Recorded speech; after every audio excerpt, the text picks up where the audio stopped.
Hi, my name is Marie Williams. I am the CEO and founder of Dream Networks. So hi Marie, thanks very much for joining us on Six Figure Mindset. So tell us, what is it you do today?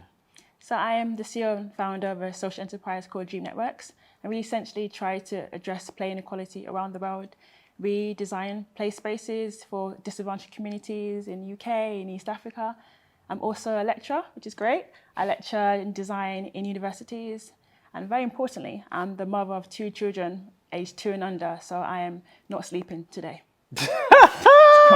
I am with you. Literally, I had 2 humans in my bed this morning at silly AM. So I know how you feel. So something I have to say, because obviously you're of Nigerian heritage, right? So shouldn't we be calling you professor if you're a lecturer? I'm surprised you really played it down. No, it's probably good because like when I do lecture, I'm quite a chilled lecturer. It's probably my nature, so not professor, lecturer works. Okay, good. Or Master Marie or any of them like that. Brilliant. So right, so this is what you're doing now. So let's go right back to where it all started. So what area did you grow up in? I grew up in Peckham.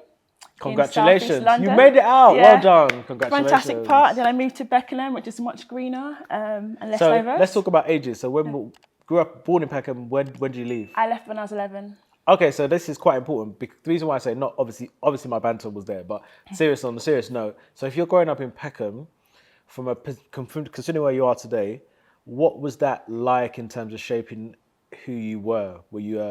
Did you feel like, was that where you got your confidence from?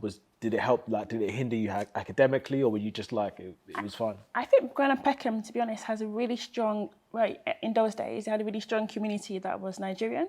So for me, it was really beneficial. It really helped me hone into my heritage, and also where I went to school was really diverse, racially. Not economically, I think most of us are potentially lower income, but really diverse. So that really helped me see my life through a lens of acceptance and also really appreciate my culture. Wow. So what was it in Peckham about your origin? Was it what kind of environments? Was it school? Was it churches? What were the environments that you were able to tap into to? Thanks to school, I definitely tapped into. Seeing people who are Nigerian and also from different areas. The market, it's still the same if you go down Nigerian Peckham High Street. So tap into like the market. That also helped me probably with my banter, my confidence, my ability to know a good deal, and also I've been told in my engineering life that I'm charming. So probably being in Peckham helped that as well. I think another thing was the independence. So growing up in Peckham, I sometimes went to a friend's house and maybe the mum won't be around, you do X, Y, Z, and I was able to be more, I guess, playful and independent. I could delve into what you just said there, but we're just going to keep it moving. Right. Okay, cool. So what school did you go to then in Peckham? St. George's Primary School. Cool. And then where'd you go to secondary school? Okay, so this is quite a big jump. I went to Greycoat Hospital, which is in Pimlico, and it's also in like St. James Park, and it's quite a well-known school. The Queen's like our How did head. that work? So how did that work? Academically, I'm pretty strong. But when did you know you was academically strong? Oh, probably from when I was maybe 8 or below. Before my sister's 2 years above me, and I used to do her maths with her, and like sometimes get it before her, and that's when I knew I was academically strong. Wow! But mainly in maths. At that point. Okay, yeah. Cool. And did you get that reinforcement at your primary school and at home? Yeah, actually. That you're smart. Yeah, in school we had like competitions for maths and like English language, and I often won, which was good. And I remember one time my teacher. I did a particular submission and she said, Marie, you're not able to win this time, but I want you to know that you did really well. And I remember being really upset because that finally, at that time, they gave a prize that wasn't like stationery. It was sweets and like chocolate. And I was like, this is not the time for me to not actually win. But yeah, they reinforced it. But also I was really chilled in school. I wasn't like a know-it-all at all. I was pretty naughty, definitely crossed the boundaries, got told off as well. So I wasn't like, the perfect academic child. Oh, really? So were you gelling your hair and all that good stuff? Yeah, I would a bit, yeah. I would gel my hair a little bit. No offense to anyone that ever gelled their hair or is currently gelling your hair. It is fine. Yeah. Just keep it moving. Okay, cool. So that's good. So you go to this school, so is there an entrance exam then to get in? Into Greycoat. So Greycoat's fantastic. You have an entrance exam, but then you also have, which many schools have, a sibling priority. So I think I would have got in an entrance, potentially an exam, but the exam, it doesn't mean, they have like three bands without going into too much detail. So it's not just all higher. It's not like a grammar school. If you're intelligent, you go, they choose people from a certain percentage from the lower, the middle and the higher, which I think is really forward thinking. But also my sister was there already and she was a perfect student. So I kind of got the sibling enrolled, which I think was great. Oh, so that's an important question. How many siblings have you got? I've got 4 sisters. I could never grow up in that household. So 4, you're the youngest? I'm the middle. Middle, right. But I've got, to be honest, I've probably answered as well. I've got 2 full sisters, 2 half sisters. So in my household, there's 3 girls. Basically. Right. Cool. So your older sister gets in, already academically astute. But then here's the question: how did your parents find out about this school then? One of my sister's teachers spoke to my parents because my parents didn't want to take her to a fee-paying school. It wasn't mainly just because of the fact you have to obviously pay. It's also, I think my dad didn't really like the mindset if you go to independent school. He wanted her to go to a school that was for everybody. Right. And then they said, okay, Greg Hospital is a great school. You need to apply. It's quite hard to get into. But if not for that, we would have not known. It's not a catchment school. It's in Westminster. We're in Peckham. Mm-hmm. So that was definitely the way we found out. Wow. So it's not an independent school? It's not an independent school. It's not a grammar school? It's not a grammar school. It's the Queen School. So it's in Westminster. We went to Westminster Abbey all the time, met the Queen when I was quite young, when she used to come to the school. So it's a fantastic school. But yeah, it's not a grammar, it's not independent. Right. So you don't have but then you have to apply to get in. You have to apply, yeah, and you have to take an exam. Got it. It might have changed now because it's very popular. David Cameron's daughter went. It's a really well-known state school. People always say they would love their child to go to Greycoat. Right. Okay, good. So you go to Greycoat? Greycoat Hospital. Mm-hmm. And academically, how does it go? Strong. Cool. Strong, yeah. And socially, now you are multicultural school, primary school. Go to even though it's in Westminster, still multicultural, or is it? Yeah, still really multicultural, and also they try to get children from different backgrounds. So some people were on free school meals, some people had the biggest house in Chelsea. Honestly, it was like that. It was very diverse. So what was school parties like when you went to people's house for parties? Did you see the other side? Yeah, definitely. So tell me, give me an example. Obviously, you have to give names or anything, but so tell me when you saw your first quote unquote mega mansion or whatever it was. It was when I went, so being part of the school, I was quite good at maths, and we used to go to do classes with a school called Westminster. So it's like on the ranking of Eton level. Mm-hmm. And I met a particular boy there, and then he was like talking about his house in Notting Hill. Then when I saw the size of the house, I was over be like, oh my gosh, this is like like pretty big house. Then he talked about his other house in the countryside, and it was a very, very large house. It's completely different to like me growing up sharing a room with my sister. I didn't expect to have my own environment. But to be honest, I wasn't jealous. I just saw it as a different way of living. So did it spark anything in you? Like, as in the first time you saw, did it like, yeah, I want this for my life? Or was it just nice, well, good for you? Generally this latter, well, that's really nice, good for you. I remember my friends would go to like Tiffany's and we'd go to Harrods. And again, I was like, this is cool. In secondary school? Yeah, I was like, this is cool, but I'm so chill. I was like, this is cool. And it's a thing that I haven't mentioned that might impact it. So when I was younger, I was clinically obese, so very large. And I think that also influenced how I saw things. So I was like, I think my personality and my identity myself was more important than how I looked. Yeah, you definitely hid that. So when did that start? And when did you get diagnosed clinically obese? Oh, and like when did it? Really young. Like really young. I think when I was in year 7, I didn't have to do all the sports because I had a heart condition because very fat. And then when I was 15, I started to lose weight. And then lost a lot. In the right way or?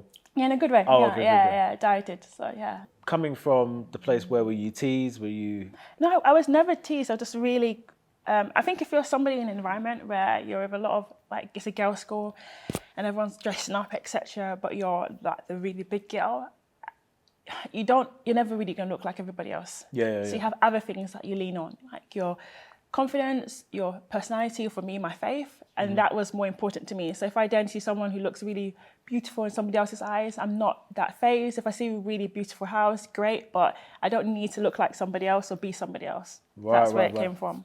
And do you feel like that was the kind of stepping stone to what we're obviously going to talk to now in terms of becoming the great woman you are today? To be honest, my stepping stone, that has led me to being here has been my faith. Right. I would say nothing else has led me to being here, because I think I've had a different perspective on life, and even focusing on a social side of life or wanting to care for the environment. A lot of it has come from my faith. Got it. So GCSEs go well. Brilliant. And at this point, do you know where you want to go career-wise?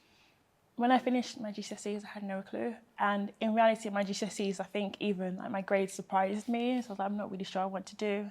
But I soon found out when I moved schools after being in secondary school, and that really made a difference. So when you see a GCSE surprised you, what did you get? I mean, I got 1 A star, 7 A's, 2 B's, and a C. Right. Yeah. And What was the C in? German, and I was You're forgiven this fine. Yeah, I was predicted an A. I got a C at like my first test when I was in year 10, so I just never improved. I got nervous. I got very nervous in my exam. So why were you surprised? So I think I was surprised by my grades, because I did art and I did double science and I did maths, and I got the same grade across all those different areas, and those were my areas of interest. But the fact they were all the same level, like maths was something I definitely found easier, but the other subjects, also being able to get an A at them meant quite a lot to me. Good. So you are in Westminster, going to a brilliant school. Do they not have a sixth form? They did, but Okay. I left because of the like Harrod and Tiffany thing. I just needed to. Why? What was wrong with it? I just need to be more grounded. It just wasn't me anymore. But what about it though? Isn't that what was so negative about I it? don't think it's negative. I think it's aspiring. My parents, particularly my mum's got the best taste. Apart from now, I really care about the environment, which is painful for me. I love a leather bag, and now I'm having to like look for non-leather bags. So I'm used to like good quality. There's not a problem with that. It's just the whole thing of having an environment where you're going to spend a lot of money on things that actually maybe aren't that much value to you in the long term. So I think that's what really made me think, no, I don't want to continue. Culturally. And also I think, culturally, and also, if you've been in school and comfortable in an environment with people for 5 years, I wanted to change. I wanted to challenge myself in a different environment and see what that meant to me. So where'd you go for A levels? Graveney in Tooting, so very different. It's almost like you go, obviously, no offense to anyone, so you go from the pit to the palace, back to the... So, Tooting, okay. Graveney's a very good school. It's well known. It's just in a very different environment, but it's still got the same, I guess, prestige as Greycoat to some people. Graveney, a lot of people would move house to be able to go to Graveney, because it is a catchment school. It's catchment school. So people would move So how did you to get there go. if it's catchment school? Sixth form's not catchment. Ah, okay. Yes, I researched a school that was more grounded, but also quite good academically. It was really eye-opening when I first went, because when I went, it was a diverse school, but very different in terms of diversity. But they used slang. I had no clue what the slang meant. I'd be very awkward. I'm like, what does that word mean? And my accent was very different to a lot of the people there. So it was definitely eye-opening. Great. And what do you study at A levels? I studied physics, maths, geography, and design. And at this stage, do you know what you want to do next? No. Cool. So A levels go well? Yeah. University, where did you decide to go? So I decided to do engineering at university, and that was from one of my teachers. So my physics teacher, I always liked maths. I liked design as well. So I decided I'm going to be a product designer. And he just felt as if I was missing out on something. He said, I've got a scientific mind and I should really capitalize on it. But I really wanted to be creative and mathematical. And then he said, why don't you try an engineering week? And I applied for engineering week at Bush University. Then I got to see different forms of engineering, and I was like, okay, this could be for me. So I applied for engineering. And then I decided to go to Nottingham University. Why Nottingham, considering you're a straight A student? Yes, I went to interview at a really well-known top for engineering. And I had my interview. I met the people who were interviewing with me, and we had like a social bit, and they were a bit too into like the academia. Their responses to the social questions were a bit boring. To be honest, it was all men, no problem. I'm doing mechanical engineering, absolutely fine. But what made me not do it is I went to the interview, and then they asked me what do I think about myself. Again, I can be quite relaxed. It's like, I like physics, I like maths. And he said, I think you're actually a big fish in a small lake. And I was like, okay, great. He said, well, if you come here, you're going to be a big fish in a massive sea. And they are sharks and they're Chinese. And I then was like, I'm not going to the school. You're kidding. So that was the what? So was he trying to discourage you or encourage No, I you? think he was trying to say that you're doing really well where you are, but if you come here, you need to be much more competitive. Oh, okay. As opposed Which is to being like quite relaxed. Right, And I right. also think that a lot of the other schools I went to that everyone knew about, everyone just seemed to talk about their grades more. Even when you met the people who were trying to apply, they'll be like, oh, I do this. And it's just not my style. I'm just You're not not that into way the inclined. superficiality of it. Yeah, I just think if you're doing well, that's cool, but I don't need to know. Yeah. So, and Nottingham was really good. And then I wanted not to be in London. And I refused to apply for Cambridge and Oxford because I thought they were too elitist. So at that age of being like 17, I'm not saying that's true, I've definitely had my eyes open significantly since then. So from the ones I could choose, Nottingham was the one for me. So I went there. So you went there, you studied is it engineering or mechanical engineering? Mechanical engineering. Cool. And then with a view of becoming, or you're still trying to discover what's next? Yeah, it's actually so nice my question. So the reason I decided to do mechanical engineering is because when I was younger, I thought, actually, I want to do product design, because I like designing things. Then when I learned more about engineering, I was like, oh, engineers get to invent more. And then mechanical is the most broad. So the mechanical, I thought, if I'm going to be an inventor, I should get to know everything. And I did mechanical engineering. I specialised in materials and manufacture. So it meant I would always be able to hopefully make things. Right. And I don't look like that, because when I was in engineering school, people would meet me and they would always think I was like a musician or art. I don't know why. And then I'll be like, no, I'm in the engineering school. Like, really? Yeah. Okay, cool. So university goes well, you get a first, I assume. Yeah. So at this stage then, just quick summation of what you've done academically. You seem like, because of the environment you come in, you seem like you're very, you know what you want.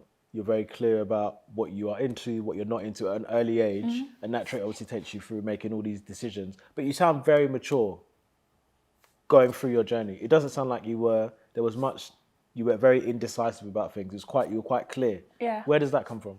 I think it's the knowledge of you hone to what you enjoy and what you are passionate about. So you could do really well at biology or get a really good grade at chemistry, but actually it bores me. So I often do the things that gave me life, that I enjoyed. And I think that helped me really focus in on where I want to go. You've got one life, so I might as well actually do what I enjoy and I'm good at. Yeah. But I am focused, but I'm also, my mind goes everywhere, which I think is part of being an engineer or creative. So even though I may do this specific thing, I also paint. I used to do spoken word, I used to act, so I do different things on the side.